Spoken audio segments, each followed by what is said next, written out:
Hello and welcome to another installment of Babies of the Storm, the series where Philip Canada teaches me, Tim Lanning, how to be good at the video game Heroes of the Storm. Phil, how are you doing today?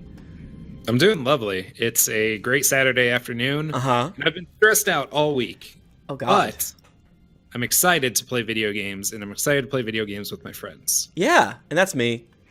Yeah, obviously. Yeah, I think we're gonna have a great time. Right now, I'm just picking this big boy, and you're the little fish man. Is this the current meta right now? The big boy and his son, his fish son? Very much no. Oh, okay. Very much no. Okay. The meta right now, I would say, is a little bit in flux. Since our last video, there's been a lot of changes, Ugh. and they did some major tweaking to the game, I would say.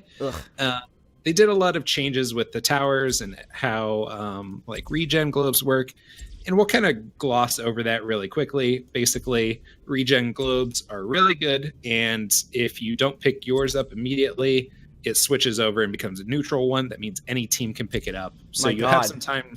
Yeah. And then also towers and forts, they do not have ammunition anymore. So kind of all that stuff I taught you about how to push a lane and letting it kind of passively go and drain the tower ammo, that's all null and void. Basically, just shove your face right into a tower and destroy it. Nice. I like that better. So, that's more fun for me. It makes it more interesting, I would say. Good. But the towers are today, still trying to shoot the little babies in front of you, right? Is that still mechanic still work? Yeah, that's still the mechanic. They try to kill the minions first, so if you're a hero, you can do free damage to it. Ooh, that's a very good skin you've got there. I got lucky. I got lucky. That's very scary. I'm actually quite frightened. Yeah, it's too spooky for me, and I think I will change it. So today, what I want to talk about are maps. Now, what's strange about Heroes of the Storm, or I guess what's unique about it, is that there are 13 different maps in this game. And usually when you're talking about MOBAs, it is the same map. They may be reskins of maps, but it is the same 3 lanes, and you know what you're getting when you go into top, bottom, or middle. Exactly. You know juke paths, you know the trees are, you know neutrals, all that stuff, and down to the minute details. And I assume HOTS is the exact same. I gotta assume so. It's not, Tim. Unfortunately, all that knowledge you have of those tree paths and those jukes and those neutrals is kind of null and void right now. So just sweep it all out of your brain. Forget that portion of your life. You're in the new MOBA, the new HOTS. Okay. Yeah, and HOTS is the #1 MOBA right now, right? Sure. Yeah. Let's go ahead and say that. Okay, great. In my mind, it's #1. As a Blizzard fanboy, I have fun. There's so many, they've released more characters since we've streamed, so that to me is good. But anyways, more important, enough about the past. What's a map? So a map is the game mode that you're going to be playing, and in Heroes of the Storm, it's unique because the objective is different between each map. Now, that objective helps you win the game, but it's not necessary to win the game. Can you open up that link I just sent you? Yes. The map link? Yeah, the map link. And do you want me to put it on screen? Yes, please. You got it. Boom. It will be handy to our viewers. All right. There we are. Look at that. Look at that. It's very nice looking. I assume. I'm on a 15-second delay. Just like Yeah. that. Yeah, there we go. Okay. We love it. So what we have here is a web page made by Blizzard. It's on the Blizzard Heroes of the Storm website that details each of the battlegrounds. With the exception, Hanamura is not actually in rotation anymore. Because it's bad? There was some problems with it, and they needed to change it around and rework it. Okay. So that is not currently in the game as it stands today, but it could be coming up later. So there's a lot of information to be gleaned from these 13 maps, and we could literally do a whole series on it. but I kind of don't have the time or the patience for that. Right. If I'm being 100% honest. Right, and this is for babies like me. I would not understand what you'd be telling me. I would cry and I'd run away back to the easy game of Dota 2. Sure, of course. Everybody knows the pillar of easiness, which is Dota 2. So go ahead and open up any of those maps, any of those links that you're hovering over. All right. Infernal Shrine seems like a good one. Okay, let's do that. It's very scary. Oh hell, Yeah. I have to change. They changed the ratio. Oh god. Yeah, it kind of messes with it. What you're going to see here is an outline of the map. It's going to tell you what the objective is and what you can do on that map, or what the game wants you to do on that map. If you scroll down just slightly, you get a full version. Okay, I'm fixing my video now, and I fixed it. Yes, and we're happy. All right, scrolling down, video. Whoa. Ah. Yeah. So that is an outline of the map. That is literally the map that you're playing on. Whoa. And they've got these little markers over everything that you can click on, and it will tell you, like, for instance, if you click on one of the orange things with the Nexus symbol, those are in the dead center, it'll tell you what the shrine does. Ooh, baby. Exactly. It's very nice.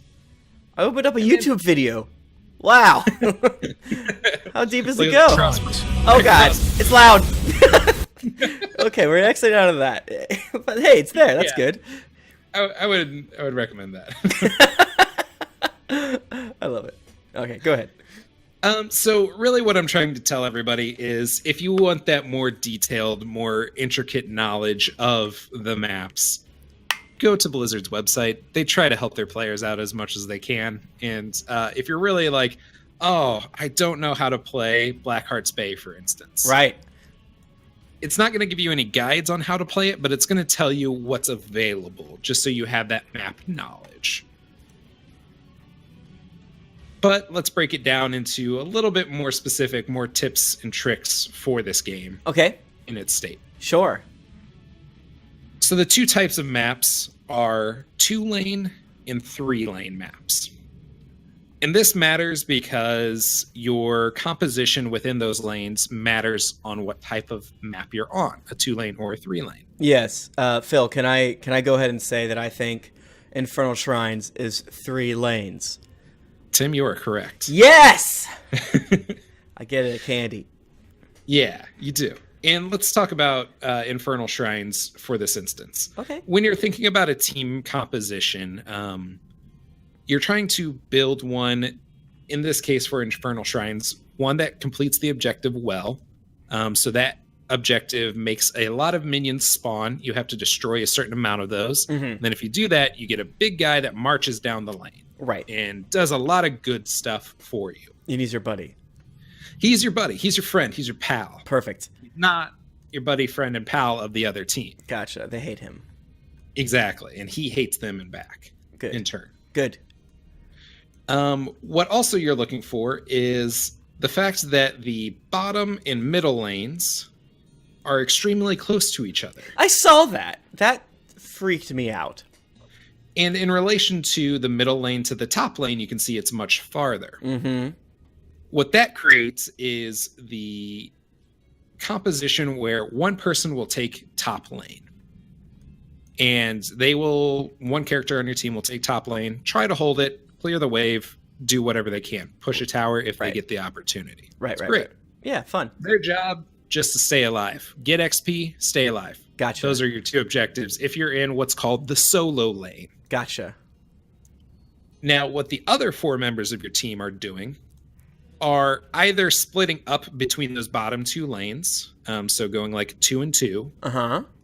You could also do a 3-1 if you would like to.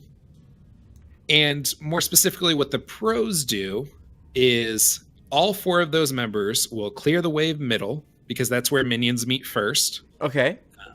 They will clear that wave, and then they will ignore everything else and walk down to bottom lane and clear that lane. And by the time they're cleared in that bottom lane, the middle lane will probably have minions once again, and they can go up and get that. So they're just ping-ponging back and forth? Exactly. Oh, I The like reason it. they're doing that is because pros know that XP is the most important thing in this game. Gotcha. So that's what I'm telling you. XP is the most important thing in this game, and try to get it. So now I know that. So now I'm a pro.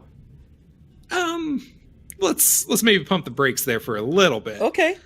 because we're just talking about 3-lane maps right now. Oh God. So, do you have any questions about how a 3-lane map works? No, In essence. no. This part makes sense to me. I mean, the biggest confusion when I'm on a map is how do I know if I picked a hero that's supposed to go by themselves? But I think that's not necessarily a map question per se, as much as a hero question per se. This makes sense to me, meaning obviously there's less space between middle lane and bottom lane, so therefore those two are less dangerous, or because you can have backup, but also they're more dangerous because your enemy could have backup, right?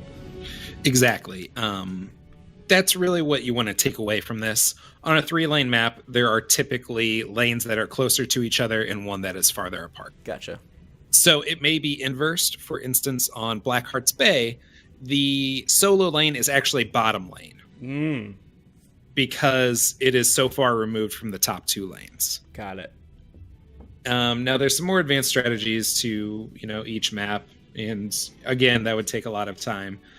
But yes, that is typically how a 3-lane map works. Another thing to note on here, and we'll talk about mercs a little bit more detail later in the lesson. Okay. The objectives on 3-lane maps tend to pull you away from lane. They try to make it so all 5 of your members want to go do the objective, win that objective, and rush down that lane and try to win the game. Right. What you can do is, since in theory all 5 members are going up to, say, the top lane, you can get mercs that push the bottom lane or even the middle lane. Because that top lane is so far removed, it takes more time for a character to get down there, clear the lane, come back up and join their team at the objective, which may give your team the ability to win the objective. Gotcha. Yeah. Now let's talk about 2-lane maps. Oh, so, could you back out of this and go back to the battlefields? Yeah, here are the battlefields again. Hey, battlefields, missed you. Fantastic. And you can actually click on Battlefields of Eternity, or Battlefield of Eternity. Awesome. I clicked it. And loading. How convenient. Here we are. Looks like big, beefy angels and the demons are fighting and things like that. Very scary. Yeah. Heaven and Earth against each other. It's a Diablo-themed map. Oh, cool. So, just like the other map page, this one tells you where all the mercenaries are and where all the objectives are. And you'll notice that this is indeed a 2-lane map, and so the lanes are extremely far apart from each other. Yeah. This slows down the amount of rotations, is what they're called, when one member swaps to a different lane. Right. That's considered a rotation. Okay. Which, yeah. So, in 2-lane maps, there is still the solo lane and then the quad lane or the 4-member lane. Interesting. Yes. Kind of the way logically you would think about it initially is like 2 people in the top lane, 3 people in the bottom lane, or vice versa. Exactly. I still think that right now, even though you've told me that's wrong. It's what's sort of standard. The reason that people do it is mostly because of the pro scene. Why the pros do it? Not really too sure, if I'm being 100% honest. Okay, sure. Well, I mean, a big part of learning a new game like this that has such a high skill ceiling is to be able to blend in my opinion. If you're able to blend into what people are just doing normally, you won't get yelled at, therefore your team won't tilt. So knowing what people do, even if you don't know why they do it, I personally think that's helpful. So it's always going to be 1 and then 4 is what you're saying to me, a baby. Yeah. Now, there are times for rotations. For instance, if the objective is coming online, you get that little warning in the bottom right-hand corner of your map and it'll say objective spawns in 30 seconds. Right. What you can do there is finish clearing your lane, because again, XP is the most important thing. And then your team from the bottom 4 can rush up to top lane and try to kill that character that's by themselves. Solo. And because you know the timing of the map, therefore you're like, okay, the objective, which is very important, is coming up. I got to get up there. I got to make them have a harder time with the objective. Maybe you've already taken a mercenary camp, which you already said, right? And that's going to push. And so, okay, it's all falling into place. Yeah, you're getting it. And that's exactly correct. You want to make a lot of things for the enemy to do on a map while you go and do what you want to do. So it's like map control, sort of. Exactly. Yeah, that's what we're referring to when we talk about map control. That's capturing mercenary camps, so they have to clear them or risk losing their structures. Getting ganks, so somebody is either losing XP from not covering that lane, or ideally you pull one person up from that 4 in bottom. Now it's a 1v3 in the bottom lane, and you can go kill the bottom lane a lot easier. Gotcha. So that is the idea of it, and that is map control. What you can see, let's see here. What else do I have on my notes?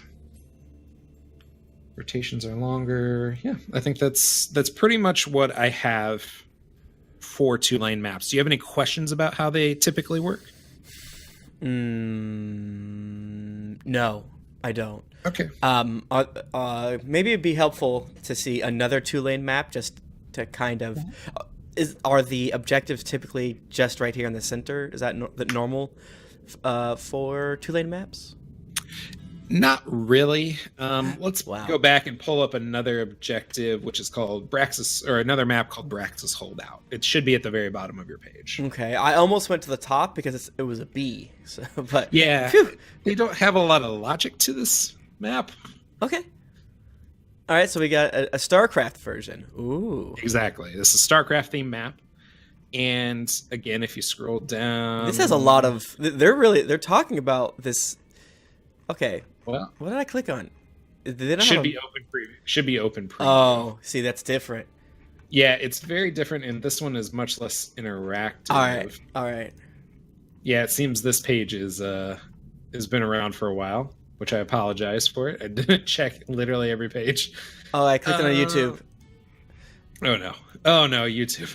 Not YouTube. I clicked on YouTube. All right, well, whatever. We can see this thing. Okay, so explain how this one's different.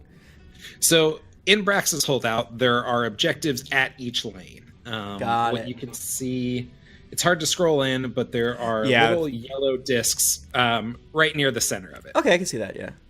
Yeah, on Braxis Holdout, you need to control both of those at the same time in order to win the objective. Got it. So this map causes a lot more rotations, for instance, because you're fighting over that objective, and somebody's going to win in that solo lane. It's just going to happen. Somebody's going to die, and the other team, may have won that. Yeah. So that would cause people from bottom lane to go up to top, try to control both beacons, and generate a Zerg wave, which, again, pushes down the lane. Okay. So there are differences between each map. Of course, yeah, definitely. Yeah, it doesn't always pull you towards the center. It doesn't always pull you away from lane. It just typically will. Just kind of know that in your head, that what you want to do before you go to the objective is clear the lane, get XP, and be safe. Yeah. Always safe. Always try to remain, away from your opponent if you're trying, if you're outnumbered.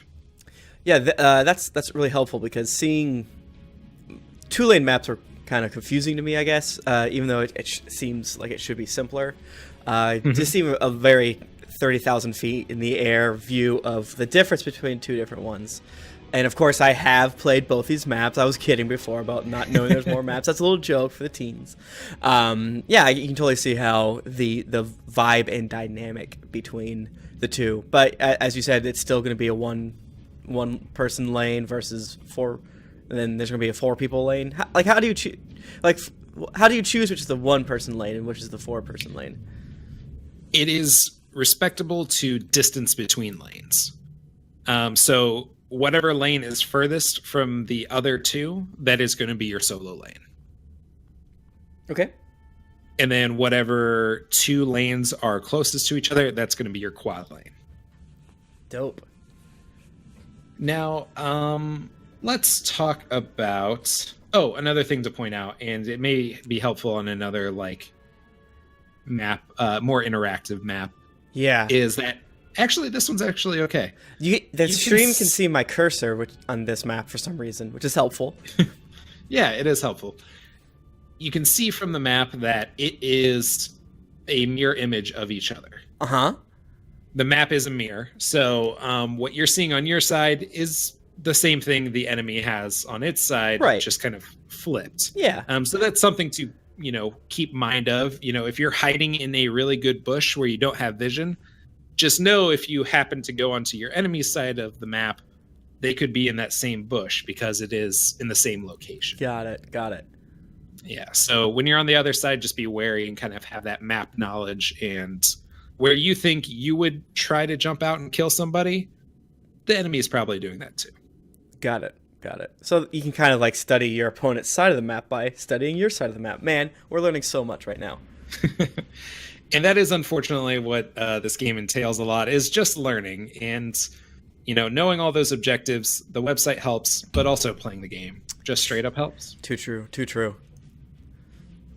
So now I want to talk about mercenaries, because they are such a powerful force on each and every map. Okay. And again, speaking broadly, there are 3 different types of mercenaries, and we can see these in a variety of maps that is in the game. Okay. There are siege minions. There are siege mercs. And what the siege will do is, it's typically 2 of them, and they will walk down a lane outside of tower range and destroy towers and structures very quickly. Got it. These mercs are great for passive pushing. That means you go collect it, you send them down a lane, and then you go to the objective and hope the enemy doesn't deal with them. Because they will stand outside tower range and just destroy the tower rather quickly. Oh, they're outside of tower range. Okay, I think that was one thing I honestly didn't put 2 and 2 together. I went over to the spider map so that I could click on minions. That's a very good example. Yeah. And you went to the correct mercenary camp too, which, most people don't know that there's actually a siege camp in bottom lane of Tomb of the Spider Queen. Well, now they do, because they've watched this video a couple times. Exactly. They've got that knowledge now. Mm-hmm. We can tell them about that. So there are some instances of variety to this. For instance, the Hellbats on StarCraft theme maps are considered siege giants. Siege mercs, but they do things a little differently. Those Hellbats will actually walk up to the structure, take tower shots, but they will start shredding and doing armor damage to the structure, which allows more damage to be done to the structure. Got it. So there's variety even within the maps of the things that are the same. Exactly. If I say siege camp, it could be a difference. It could be a different thing on Warhead Junction versus on Tomb of the Spider Queen, for instance. Right. But there's no on the Firebat map. There's no other siege thing that's the most siege boys. So you're oh yeah, I get those siege boys.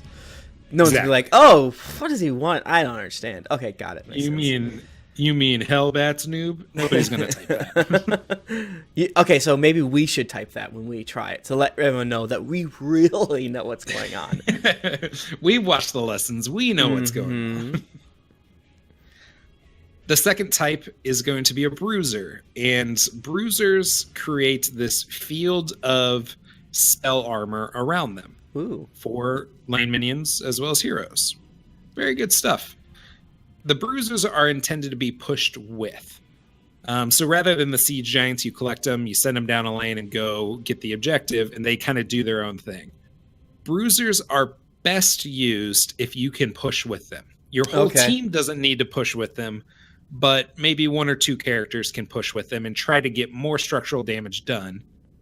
And if an enemy comes to fight you in the middle of those, Well, that's good. You have spell armor, so some of their damage is reduced. The Got enemy it. damage. Okay, yeah. So you are. It's less dangerous to do a risky maneuver now that you have these nice friends with big swords. And does it look? They look like mummies here, I guess. Yeah, I think they're. Are they I mummies? think they are mummies. They're big mummies. I'm scared. Yeah, I don't like them. There's one thing people should know about me, and it's I don't care about lore whatsoever. Okay, that's fine. I mean, I'm not sure what lore even exists in the HOTS universe. I think the actual lore of it is this is sort of like purgatory or heaven or hell, and all the great warriors are just forced to fight each other constantly. I think is the actual lore behind it. Perfect. I love it. Very strange. These bruisers are still a force to be reckoned with in terms of destroying structures. They still will chunk through them. Right.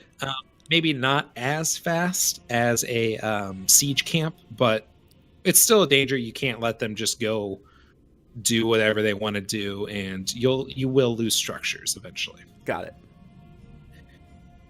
Now, the third type of camp, which is the newest one that's been introduced into the game, and it's showing up mostly on the newer maps, are considered drop camps. Drop camps? What map should I go to? Go to Volskaya Industry, or Volskaya Foundry. Let's see if I can find it. Oh, there it is. Top left. Very tippy top. Ooh, Foundry, yeah. Feeling like, okay. Yep. Cannot explore. That's fine. Here we go. But they do have pictures of the drop camp. It's the very first one that you can click on top left. I can't click on anything. I went to the wrong area. Did I? Oh, wait. Where am I? No. What are you talking about? I can't explore. Actually, yeah, scroll down. Okay. Mm-hmm. And then it's that guy. Yeah, that you were hovering over just now. Well, 15 seconds in the past. the man with the turret? Yes, the man with the turret. Got it. Hello. Okay, so this man with the turret is not a siege camp. It is not a bruiser camp. It actually doesn't go into the lane whatsoever. What? So what you do is, if you want to capture this camp, you go up there, you kill the man, you kill the turret, and what drops is a turret. What? Yeah, so this turret is something that any character can pick up. It doesn't matter who captured the camp. It could have been an enemy camp, and then your team ran in there, scared them all off, and you actually pick up the turret for yourself. Oh, wow. Yeah, so it will drop onto the ground. A character can pick it up, and then I believe if you haven't changed hotkeys, their F button will turn into a turret. And so you can press F. It'll ask you where you want to drop it. Your character will channel for a very short amount of time and plop it down. And that turret just stays there and shoots a bunch of bullets and damages enemies, minions, whatever, in a certain radius. And then after an amount of time, it will destroy itself and be gone. Okay, so drop camp means you get a drop. That makes sense to me. Straightforward. Exactly. There are other types of drops. For instance, there is one that is extremely powerful called a healing camp. And it allows any character to be a healer for like a very short amount of time. It drops a health pack. You can tap F and it releases a health boost to your team in the vicinity. Ooh. It has a certain radius to it, and it's a heal over time. So it's not a massive instantaneous heal, but it is a very, very good heal over time. Got it. So there's typically only one of those per map, but they're extremely important. And if you have a drop, your team has an advantage. So it's all of these small things to give your team slight advantage, whether it's spell armor, whether it's a slight heal, which is messing up the other team's math, like in their brain, like, oh, normally when I fight a Tychus, I can do blah, but now Tychus has a minigun, that's his friend, or something, right? Yeah, there's a new turret there, and it's just shooting my backline, and I can't do anything about it. Dang. Yeah. It's very good. They're very powerful. They have a flip side to them, though. Uh-oh. if you don't use them as your character, if your character dies, you will drop that item. Anybody can then pick it up. So if you think you're about to die, use your item. Huh. So can the other team see that you've picked up an item? Yes. So you have a little icon above your character that says, I have a turret. But Phil, it sounds like if I pick up an item that's helpful, the other team's going to try and kill me. You know, Tim, I think you're doing this learning thing really well. Yes. Now, what I'd like to say here on all the maps and all the mercs, that there is a variety between them. On this Volskaya Foundry map, there is a bruiser camp as well as drop camps. So don't go into a map thinking, oh, this is all drops or this is all lane pushers. There's a variety. Just kind of be knowledgeable. Again, look up information that you can on the map. What map's the best? Do you want to know what's the best or what's my favorite? Oh gosh, now I don't know. Yeah, what's the best? What's the best? Yeah. Infernal Shrines. Oh wow, wow. Okay, what's your favorite? Infernal Shrines. Whoa! All right. I'm particularly fond of Infernal Shrines because I think it offers the most in terms of variety as well as strategy. Towers of Doom, which you have up on screen, is also a very fun map because it is the most unique map in the game, I would say. Uh-huh. There is not... the typical way you win a match is by killing the core. In Towers of Doom, you can't directly walk up to the enemy's core and begin hitting it with your sword. Right. What you have to do is channel altars that then fire cannons from your core to the enemies. And first one to, knock their enemy's core down to 0 wins the game. So that offers a lot of strategy and innovation, I thought, to the MOBA genre, which is one of the reasons why I was drawn to Heroes of the Storm. Yeah. No, I when I first played this map, I was like, wait, what the hell is happening? Why can't I touch anything? Why are there these ghosts that are mad at everyone and so forth and so on? Well, cool. They're very petty. Yeah. Another thing I want to talk about, again, in broad strokes about maps, is there are maps where something will spawn in lane, the objective will spawn in a lane and push it down. Okay. Those are very good, and kind of general advice for that is somebody should be collecting XP from an alternate lane, that is where the objective is not pushing. And then maybe the rest of the team go with the objective and try to get kills based off of that objective. Got it. That's in the very early game. If you're, say, post 20, XP doesn't really matter anymore, so go with the objective because you'll probably win the game. Yeah, that makes sense. There are other maps that are way more unique in terms of, like for instance, Towers of Doom. That doesn't have a lane push objective, but it's very important to collect XP before you go and try to team fight. And picking team fights is our next subject for our next lesson. Okay. So, anything else you would like to know about maps before we sort of move on? Gosh, yeah. A million things, Philip. But can you speak briefly? Some noise just happened. Oh, you're doing that. Briefly, that scared me.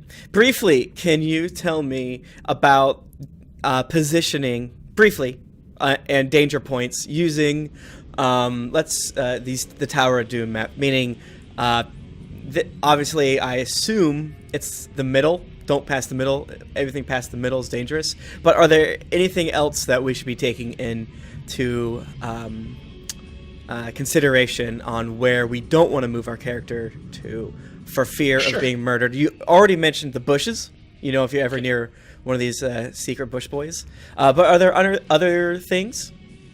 Yeah. So let's go to the leftmost tower with the orange spawn. Those altars, they have orange markers on here. So Let's talk about those. You can see that there are some bushes around here. Dangerous areas to be are the little horseshoe just kind of southwest of the altar. It only has 2 entry and exit points, and you can be what's called body blocked, where basically the characters surround you or your allies surround you, and you can't physically leave that area because of pathing. Your character cannot move through other characters. So those are dangerous areas, and that's kind of a general rule, is try not to put yourself into chokes. Yeah, okay, that's actually, this is exactly what I was asking, because that is something I forgot about, but have definitely been screwed over by, and a couple times screwed other people over by. So what you're saying is, be careful when you're moving to these areas here that are like no passing zones, single lane highways. Yeah, exactly. What you're looking for in terms of positioning around objectives is multiple paths of exit. Gotcha. And safe exits. So if, for instance, you are right up next to the objective, you have about 5 different paths that you can go that are safe. One to the north, one directly to the east, one to sort of the southeast, and then one back directly west. And then from when you're going west, you can go up to your other tower or down to your other tower. Those are multiple points of safe exits. If you think, I'm going to go down into that little horseshoe and wrap around, A, that takes way too long, and B, you can get body blocked, you can get stunned in there. Like, that's... You play Malfurion a lot, correct? Yeah. If you saw somebody going into that horseshoe and you think, oh, they're going to go out the other side, wouldn't you drop an E? Like your big patch of roots right up the other side of that? Yeah, it would be so easy. And then you guys would say, good job, and I'd feel good about it. But it would be easy to drop my little circle of grasping roots there, because I know where they're going to go. Yeah. So that's what you want to look for, is multiple paths of exit. Gotcha. And to do that safely, it's, it takes a little bit of patience and reading the situation. All of a sudden, your one path to safety that you thought you were going to go down could suddenly become unsafe. Gotcha. And you have to run another direction. It will take time, and maybe you will die, but you're probably going to die going that other route as well. Just have a backup plan and kind of know where your character is moving.